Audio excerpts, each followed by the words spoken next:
અને હવે વાત કરીએ સુરતની કે જ્યાં અમદાવાદ મુંબઈ નેશનલ હાઈવે પર ભારે ટ્રાફિક નારોલી ગામ પાસે 15 કિલોમીટર સુધી વાહનોની લાંબી કતારો જોવા મળી। છેલ્લા 12 કલાકથી ટ્રાફિકમાં અટવાયા વાહન ચાલકો। કીમ નદીના ઓવરબ્રિજની કામગીરીને કારણે ટ્રાફિક કલાકોથી ટ્રાફિકમાં ફસાયેલા વાહન ચાલકો પરેશાન। વાહન રોંગ સાઈડમાં ન ઘૂસે તે માટે પોલીસનો પણ બંદોબસ્ત ગોઠવાયો છે।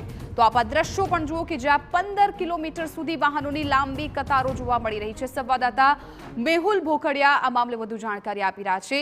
મેહુલ, અત્યારે ટ્રાફિકને લઈને શું અપડેટ્સ મળ્યા છે? શું ક્યાંય ત્યાં ટ્રાફિક ઓછો થયો? કઈ પ્રકારની અત્યારે ત્યાં કામગીરી કરવામાં આવી રહી છે ટ્રાફિકને લઈને?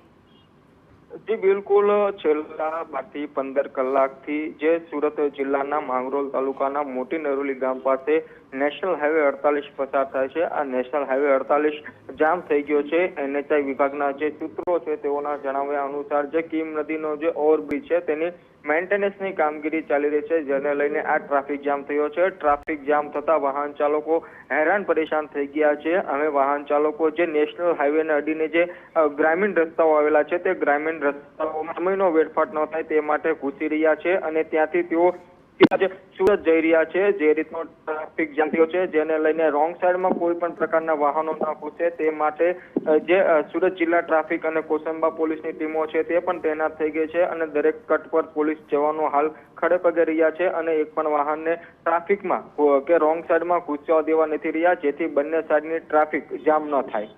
બિલકુલ મેહુલ, આભાર સમગ્ર માહિતી બદલ। તો કલાકોથી આ ટ્રાફિક જામ છે ત્યાં રહ્યો હતો। 15 કિલોમીટર સુધીની લાંબી કતારો જોવા મળી હતી, જેના કારણે વાહન ચાલકો પરેશાન થઈ ગયા હતા।